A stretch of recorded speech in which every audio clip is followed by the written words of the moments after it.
Nine class में हम पढ़ रहे हैं 13.1 प्रश्न वाली, और उसका पहला प्रश्न अपने हो गया था। नेक्स्ट दूसरा प्रश्न देख लेते हैं। एक कमरे की लंबाई, चौड़ाई और ऊंचाई क्रमशः दे रखी है 5 मीटर, 4 मीटर और 3 मीटर।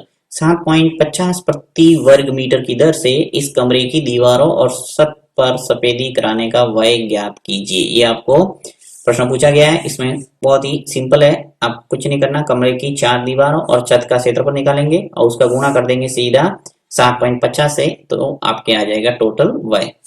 तो चलिए यहाँ पे क्या करते हैं, सबसे पहले जो प्रश्नों में दे रखा है कमरे की लंबाई, चौड़ाई, ऊंचाई, वो लिख लेता हूं मैं।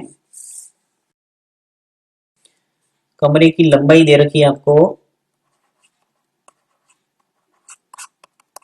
कमरे की लंबाई, कमरे की लंबाई दे रखी है आपको 5 मीटर, 5 मीटर। चौड़ाई क्या दे रखी है, चौड़ाई, चौड़ाई दे रखी है आपको 4 मीटर, 4 मीटर। और ऊंचाई, ऊंचाई है आपके पास 3 मीटर, 3 मीटर। अब देखिए आपको पूछा गया है कि एक कमरे की लंबाई, चौड़ाई और ऊंचाई क्रमशः ये है 7.50 प्रति वर्ग मीटर की दर से इस कमरे की दीवारों, एक तो कमरे की दीवार लेना है, यानी कमरे में कितनी दीवार होती है, 4, तो 4 दीवार प्लस छत पर सफेदी कराने का व्यय ज्ञात कीजिए। यानी कमरे की 4 दीवारों वाला सूत्र लगाना, एक छत का क्षेत्रफल अलग से निकालेंगे। तो सबसे पहले मैं क्या करता हूं, कमरे की 4 दीवारों का क्षेत्रफल निकाल देता हूं। तो कमरे कमरे की 4, कमरे की 4 दीवारों का क्षेत्रफल, ये आपको सूत्र याद होना चाहिए। कमरे की 4 दीवारों का क्षेत्रफल होता है 2 इंटू लंबाई प्लस चौड़ाई इंटू ऊंचाई। कमरे की जो 4 दीवार होती है उनका क्षेत्रफल निकालना है, तो आपके पास सूत्र है 2 इंटू लंबाई प्लस चौड़ाई इंटू ऊंचाई। चाहे तो आप इंग्लिश में भी लिख सकते हैं ऐसे L plus B into H. ठीक है, तो यहाँ पे दो, लंबाई कितनी दे रखी है 5 मीटर, तो यहाँ लिख लेता हूँ मैं 5। चौड़ाई कितनी है 4 मीटर, तो यहाँ लिखा 4 इंटू ऊंचाई दे रखी है 3, ये लिखा 3।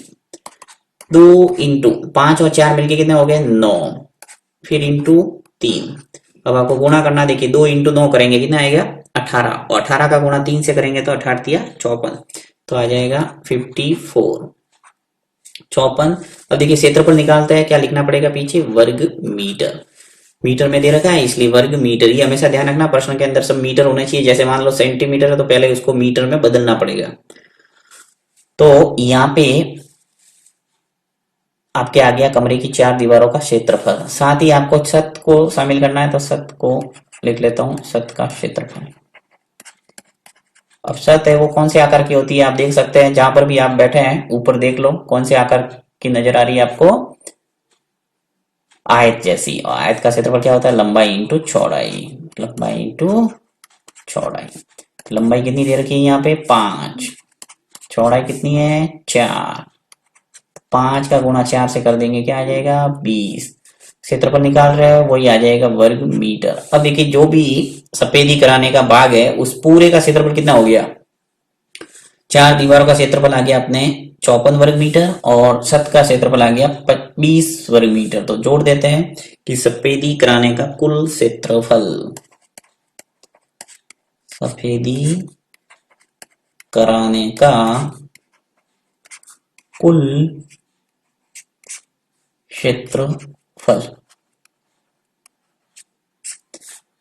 कितना है 54 वर्ग मीटर प्लस 20 वर्ग मीटर। इन दोनों को जोड़ेंगे तो क्या हो जाएगा 74 वर्ग मीटर।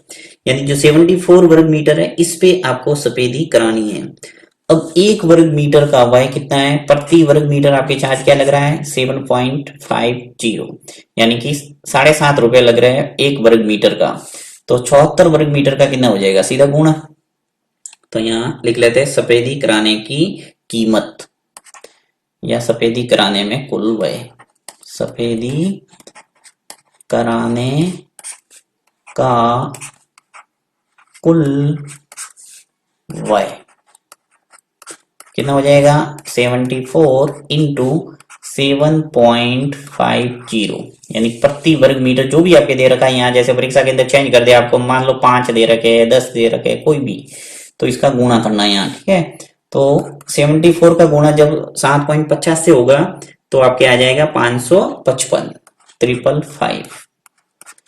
हमेशा ध्यान रखना पॉइंट वाली संख्या का जब भी किसी से गुणा होता है और पॉइंट लगने के बाद में जितने भी आगे जीरो होते हैं उनको हटा दो, यानी पॉइंट के बाद में जीरो का कोई मतलब नहीं होता। इसको देखे जैसे 7.5 का है या 7.50 का, एक ही बात है।